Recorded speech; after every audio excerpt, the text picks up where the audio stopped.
धनु राशि के दोस्तों नमस्कार। आज 17 जून मंगलवार। दोस्तों इस समय थोड़ा सा कर्ज अपने ऊपर से कम करने की कोशिश करें, क्योंकि इस 4 महीने में बृहस्पति जब मिथुन राशि में है, अगर आप पूरी निष्ठा से प्रयास करेंगे तो आपको बृहस्पति का फायदा मिल सकता है। आप देखना, आपको रास्ता मिलेगा। आप अपने को तैयार करने की कोशिश करें कि कर्ज कम करना है, क्योंकि आप अपनी नींव काफी मजबूत कर चुके हैं। कष्ट सह सह कर नींव आपकी मजबूत हो चुकी है। अब छोटा मोटा संकट आपको कुछ भी उलझाने की कोशिश नहीं कर सकता, क्योंकि आपकी जिंदगी अब बेहतर बनने की ओर है। आप इस समय अपने आप को मैनेज करें। अब आप दुखों के कोहरे से बाहर निकलने की कोशिश करें। ये जो 4 महीने हैं, किसी को भी दोष आरोप देने से बचकर अपने ही बदलने पर आगे बढ़कर सफल होने की कोशिश करें। परिवार के साथ आपकी जो गलतफहमियां बनी हुई थी, शायद वो अब दूर हो जाए, ऐसे संकेत मिल रहे हैं। आपके ग्रहों द्वारा प्रयास दोनों ओर से ही होना चाहिए। धनुराशि के दोस्तों, एक एक कर आप सभी को संवारते चले जाएं, क्योंकि एकदम से सब कुछ ठीक हो जाए सोचना नादानी होगा। एक एक समस्या को संवारते हुए आगे बढ़ते जाएं। कृपया आहिस्ता आहिस्ता हर मोर्चे को दुरुस्त करते चले जाएं। आपको बताया कि रोज साफ सुथरे कपड़े पहने, शेव रोज बनाएं, अपना पहनावा एकदम से चकाचक होना चाहिए, ताकि आप शुक्र ग्रह के अच्छे फल भी पा सके। कुछ आपका पैसा फंसा हुआ था, आपके उत्तेजित स्वभाव से पैसा फंस गया था। अब आप उसे पैसे को निकलवाने का प्रयास करें। हो सकता है एकदम से सारा पैसा ना मिले, लेकिन कुछ ना कुछ हिस्सा मिलने का आश्वासन ग्रह दे रहे हैं। पैसा मिलने के चांस पहले से ज्यादा बनते नजर आ रहे हैं। दोस्तों, इंसान को हर मुश्किल समय में लगता है जब बहुत मुश्किल है, लेकिन मुश्किल समय निकल जाने के बाद मुश्किल चीजें बहुत आसानी से हल की जा सकती हैं। अब धनुराशि के लिए कोई काम मुश्किल नहीं। अगर अपने आप को थका टूटा माने तब भी कोई मुश्किल नहीं, और अपने काम को आत्मविश्वास और पॉजिटिव ऊर्जा से भरा मान ले तो भी कोई मुश्किल नहीं। अब तो गेंद ग्रहों के नक्षत्रों ने, भाग्य ने आपके पाले में फेंक दी है। अब आप जितनी स्पीड से लेकर भागेंगे उतना ही सफल होते चले जाएंगे। अगर अब भी बातें बनाने में ही अपना कीमती समय गवा दिया तो शायद ऐसा डायमंड पीरियड फिर कभी ना आए। उसके इंतजार करना भी भारी पड़ेगा। इसलिए कमर कस लें और रोज रोज एक एक कदम अपने को सफलता की ओर ले जाते हुए देखें। दोस्तों, आप अगर इस समय अपनी कार्य प्रणाली को व्यवस्थित ढंग से कर लें तो बेहतर नतीजे मिलेंगे, और आप अधिक शांत और हल्का महसूस करेंगे। आपको सभ्य व्यवहार दूसरों के प्रभावित करेगा। आज के दिन आपको कुछ व्यक्तिगत समस्याएं रह सकती हैं। विदेश जाने की कोशिश कर रहे लोगों में कागजी कामों में थोड़ा रुकावटें आ सकती हैं। ये समय आप बहुत शांति से व्यतीत करें। आवेश में आने से बचें, लेकिन साथ ही अपने विरोधियों की गतिविधियों को नजरअंदाज ना करें। इनकी वजह से अपनी नजदीकी संबंध खराब ना करें, इसका आपने ध्यान रखना है। सावधान रहना भी जरूरी है। आपके द्वारा लगन से किए गए कामों की तारीफ होगी। अनुभवी लोगों के मार्गदर्शन पर जरूर अमल करना चाहिए आपको। दोस्तों, आप अपने कार्य क्षेत्र में जो मुकाम हासिल करना चाहते हैं उसे पाने के लिए आप इस समय अधिक से अधिक मेहनत करने की जरूरत है। कभी कभी काम का अत्यधिक बोझ आपके स्वभाव में चिड़चिड़ापन ला सकता है।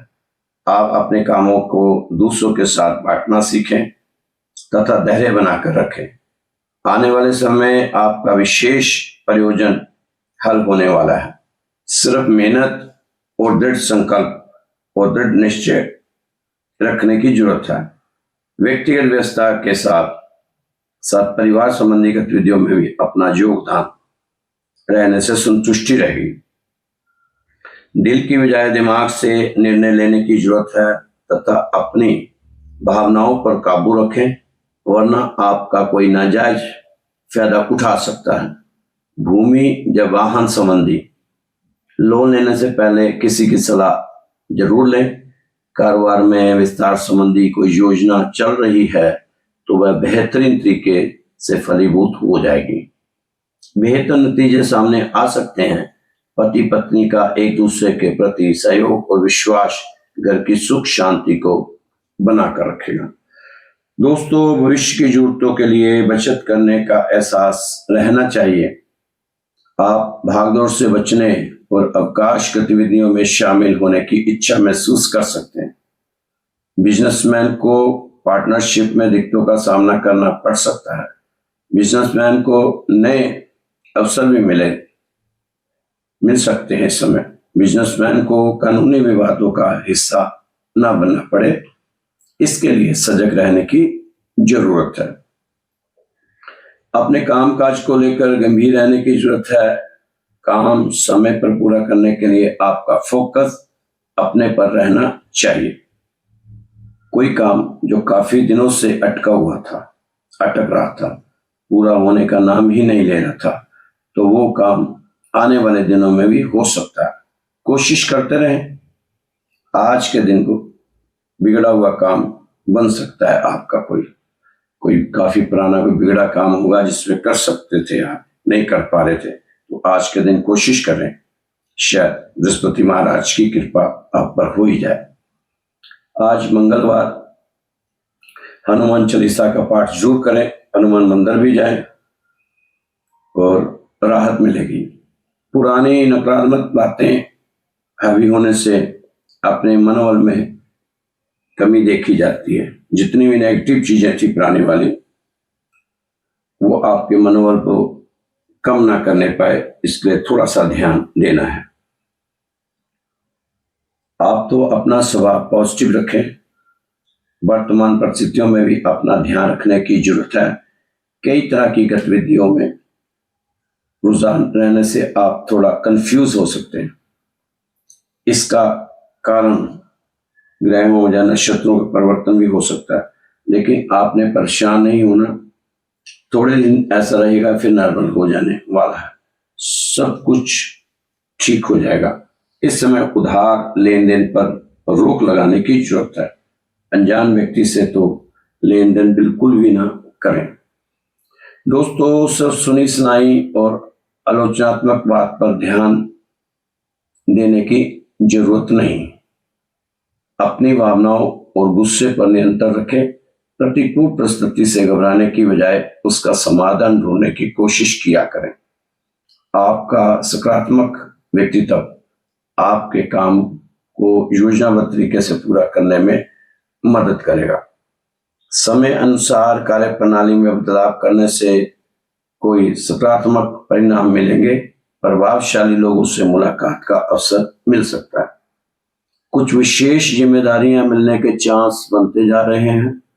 कभी कभी आपको प्रतीत होता नजर आता होगा कि आपका भाग्य साथ नहीं देता, लेकिन यह धनुराशि वाले दोस्तों का वहम है। नकारात्मक सोच की बजाय अपने काम की प्रणाली में बदलाव करके देखें, शायद पॉजिटिव रिजल्ट आपके सामने आए। किसी गुरु समान इंसान के साथ रहने का अवसर मिलेगा, जिसके प्रभाव से आपकी दिनचर्या में सकारात्मक बदलाव आएगा। अपनी इच्छा से विरुद्ध अगर कोई कार्य आपके समक्ष हो रहा है, तो इस समय आपको धैर्य और संयम रखना बहुत जरूरी है। ऐसे समय में आप गुस्से की बजाय धैर्य से परिस्थितियों को सुलझाने की कोशिश किया करें। ज्यादा गुस्सा दोस्तों आप के लिए ठीक नहीं है, क्योंकि इस समय गुस्से से नहीं, दिमाग से काम लेने की जरूरत है। एक बहुत भयानक एक्सीडेंट हुआ, एक प्रसंग है दोस्तों आपके सामने है, शायद पहले सुना चुका हूँ। एक बहुत भयानक एक्सीडेंट हुआ, उस एक्सीडेंट में पत्नी और बेटी की डेथ हो गई। जा कहाँ रहे थे? क्रिसमस के लिए क्रिसमस का सामान खरीदने जा रहे थे। कितना पवित्र काम करने जा रहे थे, प्रभु के लिए जा रहे थे। क्रिसमस में कैसे अपने घर को सजाएंगे, लेकिन एक्सीडेंट हुआ, मौत हो गई। अब सोचो, त्योहार के मौके पर दो दो डेड बॉडी घर में आई तो घर वालों का क्या हाल होगा। एक बेटा था, उसको ब्रेन कैंसर हो गया। दूसरा बेटा था, वो कोकीन ड्रग्स का आदी हो गया और यूएस नेवी से उसको बर्खास्त कर दिया गया। अब ऐसा व्यक्ति क्या करे, कितना दुख बर्दाश्त करे। बेटी मर गई, पत्नी मर गई, बेटा कैंसर से पीड़ित है, एक बेटा नशे से पीड़ित है, नौकरी से निकाल दिया गया और अभी भी कुछ होना था, उसे पैरालाइज हो गया फेस पर। यह सब कुछ झेलते हुए व्यक्ति टूटा नहीं, पहाड़ की तरह खड़ा रहा। सब कुछ चैलेंज होने के बावजूद भी यह आदमी हिमालय की तरह खड़ा रहा और 78 साल की उम्र में जाकर दुनिया का सबसे ताकतवर सीट पर जाके विराजा, president of USA mister Joe Biden. तो दोस्तों, ऐसे ऐसे लोगों ने ऐसे ऐसे करामात किए हुए हैं, चमत्कार हुए हैं, तो हम तो छोटी सी परेशानी से ही परेशान हो जाते हैं, मरने मारने पे उतर जाते हैं कि मर जाएंगे, लुट जाएंगे, बर्बाद हो गए, कुछ नहीं बचा हमारा, सब बर्बाद हो गया। तो आपके सामने ये प्रसंग है कि 78 साल की उम्र में जाकर भी अपना हौसला बरकरार रखा। तो दोस्तों, अभी हमारी उम्र तो कुछ है ही नहीं, अभी तो हम बहुत कुछ कर सकते हैं। दोस्तों, हमारे अंदर इच्छाएं हैं, हमारा नजरिया भी बहुत पॉजिटिव है, लेकिन हम एक्शन नहीं लेंगे तो हम कहीं नहीं बढ़ने वाले, हम वहीं के वहीं रहने वाले हैं जहां हम अभी हैं। आप एक्शन लेंगे तो आप सब कुछ बदल सकते हैं। एक्शन आपका ईमानदारी से होना चाहिए। आप देखना, आपका सब कुछ बदल सकता है। धरती या सूरज दोनों में से कोई ना कोई एक्शन कर रहा है, और अगर वो दोनों एक्शन करना बंद कर दें तो हमारी जिंदगी कैसे होगी। सोचो, इसी तरीके से आप अपने घर के मुखिया हो और अगर आप एक्शन करना बंद कर दोगे तो घर की हालत कैसी हो जाएगी। सोचो, आपके शरीर के अंदर जो ऑर्गन्स है, ये एक्शन करना बंद कर दें तो क्या होगा। सोचो, एक्शन लेना ही जरूरी है। अगर आप ऐसी जगह है जहां खाना भी अच्छा मिल रहा है, मौसम भी आपकी मर्जी का है, वहां के लोग भी आपके पसंद के हो, बरसात भी बढ़िया होती है, गर्मी भी होती ही नहीं, हर चीज का सुकून है, हर चीज आपके हिसाब से एक्यूरेट है, तो आप बढ़िया जिंदगी जी तो लेंगे, लेकिन कोई कमाल नहीं कर पाएंगे। कमाल तो वही करेगा जिस इंसान ने क्राइसिस झेला होगा। क्राइसिस से ही कमाल होते हैं। वैसे तो फिर जिंदगी जैसे चल रही है वैसे चलती ही रहती है। इसलिए दोस्तों, संघर्ष तो करना ही होगा। संघर्ष से ही आप आगे बढ़ पाएंगे। बिना संघर्ष कोई ना बढ़ा है ना बढ़ सकता है। इसलिए संघर्ष करते रहो, आगे बढ़ते रहो। बृहस्पति देव की आप पर कृपा बनी हुई है, उस कृपा का आपको लाभ उठाना चाहिए, क्योंकि इस समय जो ये 4 महीने जो है अक्टूबर तक के, ये आपको काफी अच्छे रिजल्ट देते हुए नजर आ रहे हैं। दोस्तों, खेल तो सारा अमृत वेले की है। जो आप इस समय सत्संग कीर्तन करते हो दिन में, समय की नहीं, अमृत वेले की है। मैं सुबह रोज आपको कहता हूं कि सुबह सुबह उठा करो। जिस तरह मौसम के मुताबिक बीज बोया जाता है, उसी तरह परमात्मा का विचार अमृत समय में ही ठीक है। जो ब्रह्म मुहूर्त बताया जाता है, परमात्मा का नाम, परमात्मा से जुड़ने का समय सबसे बड़ा समय है। आप उस समय कोशिश करें, उठें, उसमें दिमाग बिल्कुल ताजा होता है, शरीर एकदम से तंदुरुस्त होता है। उस समय हृदय की धड़ पर इस ढंग से बनी हुई होती है कि सुनी हुई बात हृदय मानने को तैयार रहता है, राजी हो जाता है। लेकिन हम उस सुनहरी मौके पर सोचते ही रह गए, या उस समय किसी और कामों में अपने को बिजी कर लिया। भक्ति का समय ही नहीं है हमारे पास। तो जो गलती हमसे हो रही है उस गलती को हमें सुधारना चाहिए। हमें अमृत वेले में उठना चाहिए, ब्रह्म मुहूर्त में उठना चाहिए। वो है 3 से 5, लोग तो 4 से 6 भी कहते हैं। चलो आप 4 से 6 भी उठ जाएंगे तब भी काम बन जाएगी, बात बन जाएगी। दोस्तों, दो चीजों में माफी नहीं प्रभु के पास, एक अहंकार और दूसरा निंदा। इसकी माफी नहीं, बाकी सबकी माफी है। अपनी बुराई छोड़कर दूसरों की निंदा बुराई करते हैं, माफी नहीं मिलेगी प्रभु के द्वार में। अगर आपकी निंदा होती है, आपकी पीठ के पीछे बुराई होती है, तो परमात्मा का धन्यवाद करो कि प्रभु ने बिना तनख्वाह के धोबी लगा रखे हैं आपके लिए। हृदय शुद्ध जो निंदा होए, हमारे कपड़े निंदक धोए, मतलब फ्री का धोबी प्रभु ने लगा दिया कि इसका भाई सफाई करो, इसकी आत्मा की सफाई करो, ज्यादा से ज्यादा इसकी बुराई करो। तो अगर आपकी बुराई होती है, कोई आपकी निंदा करता, तो आपको खुश होना चाहिए, नाराज नहीं होना चाहिए, उस पर गुस्सा नहीं करना चाहिए, उसको और उकसाना चाहिए। हाँ हाँ, और करो और करो और करो और करो, अच्छा तरह करो। परमात्मा ने सुख रखे, बहुत सारे सुख रखे हैं आपके लिए। टेंशन ना लिया करो कि मेरे काम कब बनेंगे। जब उस मालिक ने चाहना है ना, तो 1 मिनट में सब कुछ हो जाना है। जब तक आप उस पर भरोसा है, उसने आपको हारने नहीं देना। आपने सिर्फ सबर का इम्तिहान चल रहा है। जब आपने ये इम्तिहान पास करना है, तो प्रभु ने इतने सुख आपको बख्शने हैं कि आप दूसरों के सुख देने के लिए भी काबिल हो जाओगे। प्यारे भक्तों, चिंता ना किया करो। जब परमात्मा ने आपकी इज्जत रखने पे आ गए, तो एक दिन ऐसा आएगा, भाग्य भरा सूरज उगेगा। आप सभी टूटे हुए सपने, आपकी चाहतें आपकी आंखों के सामने जुड़ने शुरू हो जाएंगे। बस अपनी कृष्णा और राधा मैया पर भरोसा रखें, अपनी आस ना छोड़ना दोस्तों, क्योंकि आस ही विश्वास है। आस है तो आप सब कुछ है। जब आस ही नहीं, तो फिर हमारे पास क्या रहा। आस है तो आज हमारे पास है, परमात्मा हमारे पास है। परमात्मा क्या है? प्रेम ही परमात्मा है। तुम्हारे हृदय से प्रेम धारा बहे, यही परमात्मा है। परमात्मा जो भगवान के प्रेम में, भक्ति में डूबा, वह दुनिया वालों के लिए पागल है।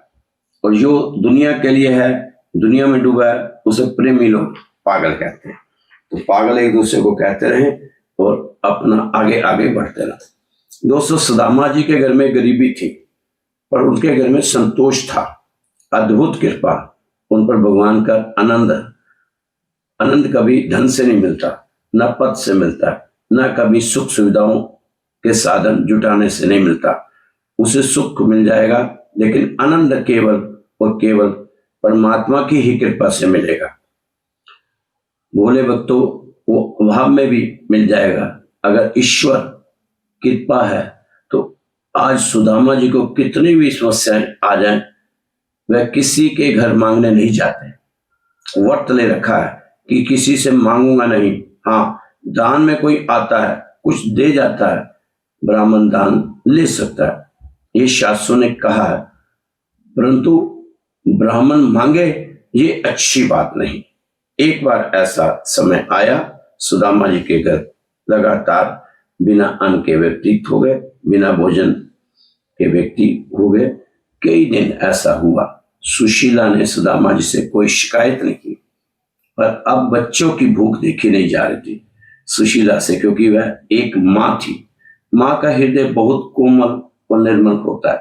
सुदामा जी भाव से ध्यान में बैठे हुए हैं और आंखें बंद चेहरे पर मुस्कान, बड़ी प्रसन्नता में ध्यान कर रहे हैं। सुशीला ने प्रणाम किया। स्वामी, आप मुझे आपसे कुछ चर्चा करनी है। सुशीला ने कहा, मैं आपकी धर्मपत्नी हूं। सुख में साथ रहने की हमने कस्में खाई है, सुख में दुख में साथ रहने की कस्में खाई है। मुझे आपसे कोई शिकायत नहीं है। ये कहते हुए सुशीला फूट फूट के रो पड़ी कि मुझ में अब बच्चों का रिहाल नहीं देखा जाता, दुख नहीं देखा जाता, रोज रोज भोजन मांगते हैं। मैं उन्हें पानी पिलाकर कभी एकादशी का बहाना देती हूँ, कल भोजन मिलेगा सुला देती हूँ। पानी पिला के कई दिन हो गए। अब उन बच्चों को कष्ट और भूख मेरी बर्दाश्त से बाहर होती जा रही है।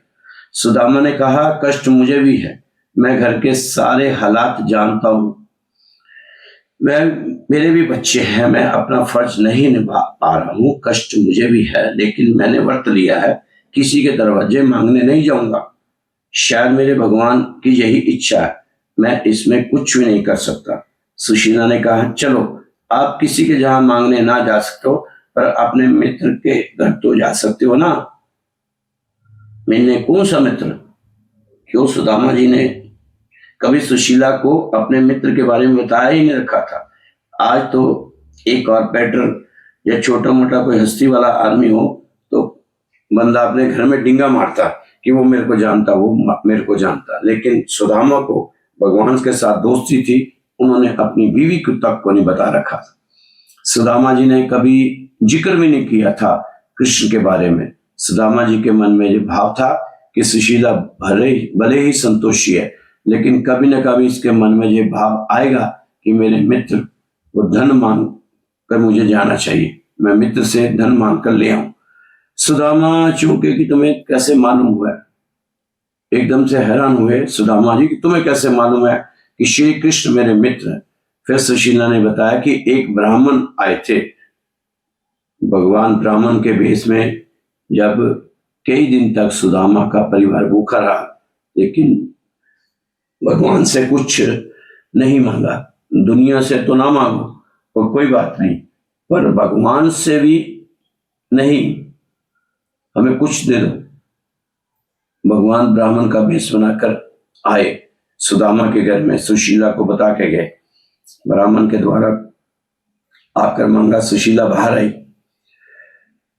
भगवान ब्राह्मण के रूप में आए सुदामा के घर, सुशीला से खाना मांगा। सुशीला बाहर आई। ब्राह्मण ने कहा, मैं बड़ी दूर से चल कर आया, कुछ दान मिलेगा, भिक्षा मिलेगी, कुछ भोजन हो तो खिला दो। सुशीला की आंखों में आंसू आ गए। ब्राह्मण की बात सुनी तो भगवान ने कहा कि कई वक्त है, आप कुछ दे ही नहीं रही, कितनी देर से मैं खड़ा हूं, कितनी देर लगा दी, आप कुछ दान ही नहीं दे रही। अब सुशीला कहेगी, कैसे कहे कि मेरे घर में कुछ है ही नहीं। भगवान बोले, ब्राह्मणी क्या बात हुई? सुशीला बोली, महाराज मेरे घर में सूतक लगा है, सूतक, मैं किसी को कुछ नहीं दे सकती। भगवान सुशीला को देखा, देवी मुझे तो नहीं लगता कि आपके घर में कोई बाल गोपाल को जन्म दिया हो, ऐसा तो आपको देखकर लगता नहीं, तो सूतक कैसा? सुशीला ने कहा, ब्राह्मण देवता मेरे घर में तो जीवन भर का सूतक लगा है, आजकल कल परसों का नहीं, जीवन भर का सूतक है। भगवान बोले, तो वो सूतक कैसे होता है? सुशीला ने कहा, महाराज मेरे घर में दरिद्रता ने, गरीबी ने जन्म ले लिया है, इसलिए मेरे घर में पूरे जीवन भर का सूतक लग गया है। भगवान बड़े जोर से हंसे ब्राह्मण रूप में और कहा कि मैंने सुना है कि आपके पतिदेव के मित्र द्वारकाधीश है, बचपन के सखा है द्वारकाधीश। आज वो द्वारका में विराजते हैं, यहाँ दीवारें भी सोने की हैं, अपने मित्र से जाकर क्यों नहीं मांग लेते आपके पतिदेव? तो सुदामा की पत्नी ने कहा कि महाराज मेरे पति कभी किसी से मांगते नहीं, मांगने नहीं जाते, किसी से नहीं मांगते। भगवान बोले कि एक बार मित्र से मिलने तो जा सकते हैं, ये भगवान का संकेत है, हमें कुछ तो करना ही पड़ेगा, प्रयत्न तो हमें ही करना पड़ेगा, बाकी कृपा परमात्मा करेंगे, प्रयत्न तो कर्म तो हमें ही करना पड़ेगा। आज भगवान का मानना था कि सुदामा भी थोड़ा सा प्रयत्न तो कर ले, मैं सुदामा की गरीबी सदा सदा के लिए मिटा दूंगा, लेकिन कुछ तो करे, कुछ तो कर्म करे, प्रयत्न करे, आए। भगवान इतना बात करके चले गए। सुशीला ने सुदामा को मना ही लिया वहां जाने के लिए। अब खाली हाथ नहीं जा सकते थे, 4 घरों से 1 मुट्ठी चावल मांग कर ले गए। तो दोस्तों, इससे हमें शिक्षा मिलती है कि एक तो हमें मांगना नहीं चाहिए, मांगो तो सिर्फ भगवान से मांगो। और सुदामा जी ने से भगवान में भी अपना दोस्त मांगा कि दोस्त से कभी मांगना नहीं चाहिए, और दोस्त के घर कभी खाली नहीं जाना चाहिए, और भगवान के घर कभी खाली नहीं चाहिए। जैसे हम मंदिर में जाते हैं, एक तुलसी का पत्ता ले जाया करें, एक घास उखाड़ के ले जाया करें, एक फूल ले जाया करें, कभी भी आप मंदिर में खाली ना जाया करें। इसकी मिसाल सुदामा ने दी है कि जब वो भगवान से मिलने गए तो उसकी बीवी लोगों के घर से चावल मांग के लेके गई कि भगवान के घर खाली नहीं जाना। तो दोस्तों, उसके आगे की भी स्टोरी आपको मालूम है कैसे हुआ, क्या हुआ, कहने की बात नहीं, लेकिन थोड़ा सा आज प्रसंग आ गया सुदामा और कृष्ण जी वाला कि इतनी बड़ी ताकत के मित्र वो भूखे हैं लेकिन संतुष्ट है, उनकी बीवी भी संतुष्ट है, लेकिन जब बच्चों को भूख से तड़पते हुए मरते हुए देखा तो फिर सबर का पैमाना टूट गया। फिर कहा कि एक बार, और भगवान खुद आए चल के कि मेरे से मांगने आओ, प्रयत्न तो करो, मेरे पास आओ। इसलिए मैं धनराशि वालों को कहता हूँ कि आप भगवान की शरण में चले जाओ। कहीं ज्योतिषी, पंडित, पुरोहित, तांत्रिक कहीं घूमने की जरूरत नहीं है। कहीं अपनी पत्नियां मत ले जाओ, इन पत्नियों से कुछ नहीं निकलेगा। अभी तक कुछ नहीं निकाल पाए, आगे भी कुछ नहीं निकल पाएगा। इन ग्रहों से कुछ नहीं होने वाला। एक के अनुग्रह में चले जाओ, आपका जीवन कल्याण की तरफ चला जाएगा। वो है भगवान के अनुग्रह में। बस एक सूत्र का अनुक्रम है कि भगवान के अनुग्रह में चले जाओ, सारे ग्रह आपकी शरण में आ जाएंगे। एक बार आप जाके तो देखो दोस्तों, कोशिश तो करो। दोस्तों, समस्या है क्या? जीवन की सारी समस्या इस एक बात में है, छिपी है कि जब आप हल कर सकते थे तब तुम उन्हें हल नहीं की। जब बात को रोक देना आसान था तब आप बढ़ाए चले जाते हैं, और जब बात सीमा के बाहर निकल जाती है, आपके हाथ से निकल जाती है, तब तुम्हें होश आता है। जब कुछ भी नहीं किया जा सकता तुम जागते हो, जब कुछ किया जा सकता था तब आप आलस में पड़े, विश्राम करते रहे। तब 1000 समस्याएं इकट्ठी होती जाती हैं। उन समस्याओं में दबे तुम खड़े छिद्र विद्र, खंड खंड छिद्र विद्र हो जाते हो। फिर आपके जीवन सूत्र का जो संबंध है, आपके भीतर की जो अंतरात्मा है, जो आपके खड़ी है, उसका धैर्य गोर रह जाता है। फिर आप छोटी सी समस्या भी हल करने में असमर्थ हो जाते हैं, क्योंकि आपका मन एक कंफ्यूजन में चला जाता है। वहां इतनी समस्याओं का ढेर लगा पड़ा होता है, उन समस्याओं से दबे तुम सारा सामर्थ्य खो देते हो। आपका आत्मविश्वास भी तिरोहित हो जाता है। जो कुछ भी ना हल कर पाया वो कुछ हल करेगा, ये भरोसा भी टूट जाता है। आप समझाने लगते हो कि अपनों से हल होने वाला है ही नहीं, और एक बार आपके अंदर ऐसी दीनता आ गई तो आपके पैर के नीचे की जमीन गई। फिर तो आप उस समस्या को हल नहीं कर पाओगे। जिसे बच्चे हल कर सकते थे, बच्चे भी हल कर लेते हैं। हल करने का भरोसा और श्रद्धा ही निष्ठ हो जाती है। कल देखेंगे, फिर देखेंगे, तुम टालते जाते हो। जितना तुम टालते हो उतना समय मिल रहा है 20 को अंकित होने में। फिर टालना मुश्किल हो जाता है जब समस्या सामने ही खड़ी हो जाती है। फिर आप समस्या से लड़ना शुरू करते हो। पहले टालते हो वो भी गलत, फिर लड़ते हो वो भी गलत। जो आज मिला है वो काफी है। अगर तुम कल को बीच में ना लेकर आए तो जो तुम्हें मिला है काफी है। तुम समझ रहे हो, अगर आप कल को बीच में ले आए तो फिर बड़े से बड़े सम्राट भी भिखारी, क्योंकि कल को कोई भी नहीं बच सकता। एक समस्या को हल कर लो, बाकी सारी समस्याएं हल हो जाती हैं। दोस्तों, समस्या को कोई लड़कर हल नहीं कर सकता। आप लड़े इस समस्या को हल करना असंभव हो जाना, क्योंकि किसी भी समस्या को हल करने के लिए शांत चित्त चाहिए। लड़ने वाली वृत्ति तो अशांत है। तो पहले तो क्रोध को पनपने देते हो, फिर जब क्रोध मुश्किल में डाल देता है तो जीवन को उलझा देता है, सब तरफ कांटे बो देता है, कहीं भी चलने की जगह नहीं रह जाती। क्रोध को वहां दुश्मनी दिखाई देनी पड़ती है। आपको ऐसे लगने लगता है कि सारी तरफ तुम्हारे लिए षड्यंत्र चल रहा है, सभी लोग तुम्हारे दुश्मन बने हुए हैं, दुश्मन बने खड़े हैं। तब तुम जागते हो। जब तुम दूसरी भूल करते हो तब तुम लड़ने की भूल करते हो।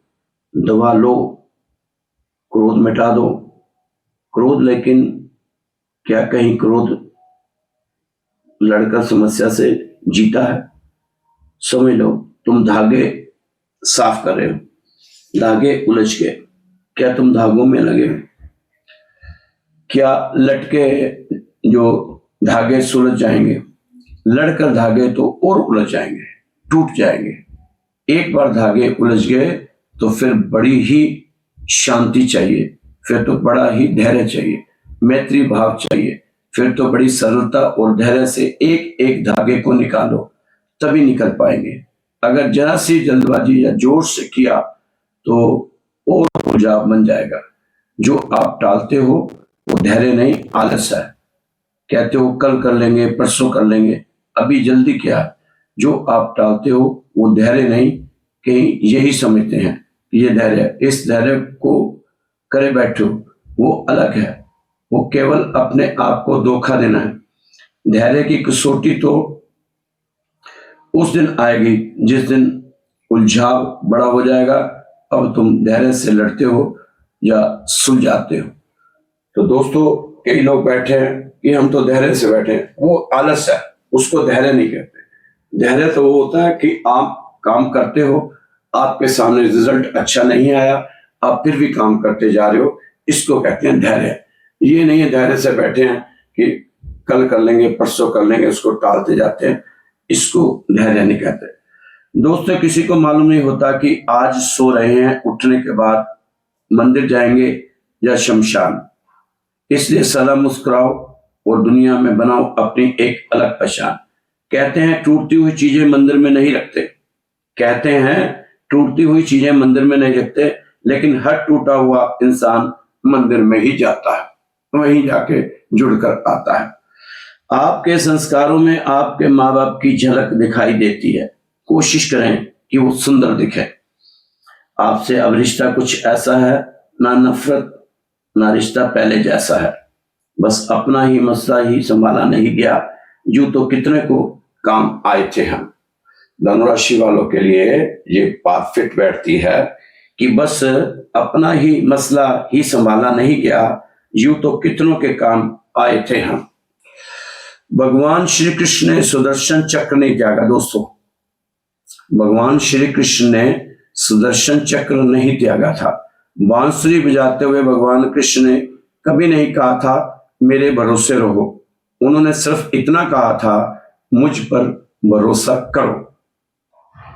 गीता में भगवान कृष्ण कहते हैं कि अगर आपके बार बार समझाने पर भी कोई नहीं समझ रहा, उल्टा आपके ही बारे में दूषित प्रचार कर रहा है, तो उसको उसके हाल पर छोड़ दो, क्योंकि वह इंसान ऐसे समय में आपसे नहीं अपने विनाश हो जाने के बाद ही सीखने का इच्छुक है। जैसे दुर्योधन को भगवान कृष्ण कहते हैं कि दुर्योधन को मेरे लाख समझाने पर भी वो नहीं समझा, उल्टा मुझे ही समझाने चला था, छोड़ दिया उसको उसके हाल पर, और नतीजा महाभारत के युद्ध में बदल गया और उसकी पराजय हुई और उसके पूरे परिवार के विनाश का कारण बना खुद दुर्योधन। सिर्फ और सिर्फ परिवार में एक इंसान की ना समझी। इसलिए जब आप किसी को समझा रहे हो तो एक बार समझाइए, 2 बार समझाइए, 3 बार समझाइए। जब बहुत बार समझाने से भी वह ना समझे तो आप खुद को समझाइए और उसको उसके हाल पर छोड़ दीजिए। आपने तो अपना कर्म बखूबी निभाया, बाकी वह अपना कर्मों का बोया काटेगा। तो दोस्तों, बेवजह से हमें किसी को समझाने की जरूरत नहीं, क्योंकि ज्यादा समझाने से उसका और दिमाग खराब हो जाता है।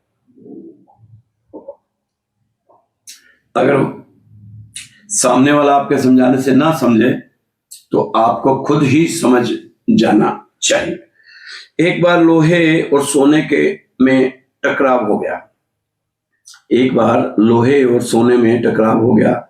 सोने से लोहे से कहा सोने से लोहे ने कहा कि लोहार तुम्हें बनाने से पहले आग में तपाता है और ऊपर से तुम्हारी खूब पिटाई करता है।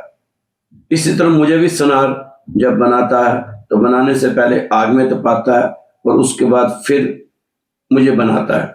लेकिन लोहार जब तुम्हें आग में तपाकर पीटता है, जब लोहार तुम्हें आग में तपाकर पीटता है, तुम बहुत ज्यादा शोर करते हो, चिल्लाते बहुत आवाज करते हो।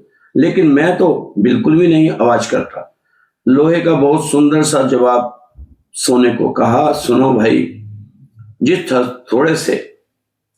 हथौड़े से तुम्हें पीटा जाता है ना, वो लोहे का बना होता है, जिससे तुम्हारा कोई लेना नहीं होता, कोई करीब का दूर का संबंध नहीं।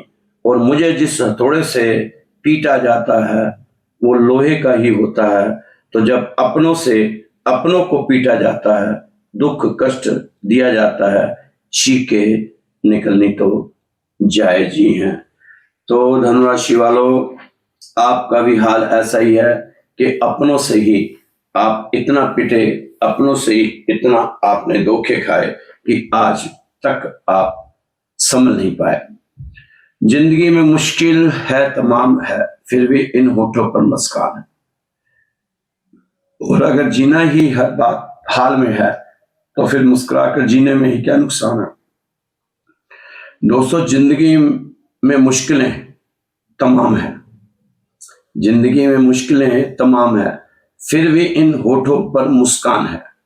और अगर जीना ही है हर हाल में, अगर जीना ही है हर हाल में, तो फिर मुस्कुराकर जीने में ही क्या नुकसान है। मुस्कुराओ दोस्तों, आपको कहता हूं, चेहरे पे मुस्कान बना के रखो, भगवान खुश होगा। हंसते बच्चे सबको अच्छे लगते हैं। जब आप मुस्कुराओगे भगवान को अच्छे लगोगे। सबर करो जब मंजिलें कहीं दूर नजर आए। सबर करो जब मंजिलें कभी दूर नजर आए, दूसरी मंजिल बैठी है शायद करीब। सबर करो जब कोशिशें हार से जा टकराएं। सबर करो जब कोशिशें हार से जा टकराएं, हार के बाद जीत का स्वाद कुछ अलग ही आता है। सबर करो जब सारे अपने छूटते ही जाएं। सबर करो जब सारे अपने छूटते ही जाएं, शायद उनका इतना ही हिस्सा था तुम्हारे दिल के मकाम में। सबर करो जब जिंदगी कैद सी लगने लगे। सबर करो जब जिंदगी कैद सी लगने लगे। सबर करो जब दोस्तियां हाथ से रेत सी फिसलने लगे। सबर करो जब दिल टूट टूट के थक चुका हो। सबर करो जब कोई सपना आंखों में ही मर चुका हो, क्योंकि शायद सही वक्त पर ये तुम्हें सब मिले। यह उस खुदा की मंजूरी है, तुम्हें बहुत आगे जाना है तो सब्र करना ही पड़ेगा। यह सब्र करना बहुत जरूरी है। दोस्तों, क्या हर किसी को अपनी तकलीफें बताते रहते हो? क्यों हर किसी को अपनी तकलीफें बताते रहते हो? अपनी तकलीफें सिर्फ ऊपर वाले के साथ शेयर करा करो, वो स्क्रीनशॉट नहीं लेता। इसलिए अपनी तकलीफें ऊपर वाले से शेयर करा करो। खुद का दर्द खुद से बेहतर कोई और नहीं समझ सकता। खुद का दर्द खुद से बेहतर और नहीं समझ सकता। इसलिए सबको अपने दर्द ना दिखाया करो, सिर्फ भगवान के सामने ही अपने दर्दों का पटारा, कष्टों का पटारा खोला करो। तू हंस के जी या रो के जी, एक उम्र तो तुझको जीना है। तू हंस के जी या रो के जी, एक उम्र तो तुझको जीना है। तू झूठ के पीछे आगे को हर मोड़ पर झूठ को सहना है। जब आज नहीं कल मरना है, जब आज नहीं कल मरना है, किस बात से इतना डरना है। चल फिर खुशियों से मिलते हैं, चल यार खुद से मिलते हैं, चल वापस उस जीरो पर चलते हैं। तो दोस्तों, आप वहीं से शुरू करो जहां से आपने खोया है, वहीं से पाना शुरू करना जहां आपने गवाया है। गीता में लिखा है, जिसने आपका साथ दिया आप उसका साथ दो, जिसने तुम्हें त्याग दिया आप उसको त्याग दो। सरल व्यक्ति के साथ किया गया छल आपके विनाश के हर द्वार खोल सकता है, चाहे आप शतरंज कितने बड़ी खिलाड़ी क्यों ना हो। तो दोस्तों, ये थी आपकी राशि। आज 17 जून मंगलवार का दिन है। आप जरूर आज के दिन मंदिर जाएं, मंदिर जाकर हनुमान चालीसा पढ़ें, प्रसाद बांट कर आए और हनुमान जी की कृपा आप पर बनी रहे। हनुमान जी की कृपा से सब काम आपके सही होंगे और भगवान कृष्ण की शरण में चले जाएं। अगर आपने कुछ अपने आप को कुछ बेहतरीन बनाने का प्रयास करना है। खुश रहो, मस्त रहो, स्वस्थ रहो, तंदुरुस्त रहो। दोस्तों, कल फिर मिलेंगे आपकी राशि के साथ। जय श्री कृष्णा, जय श्री राधे।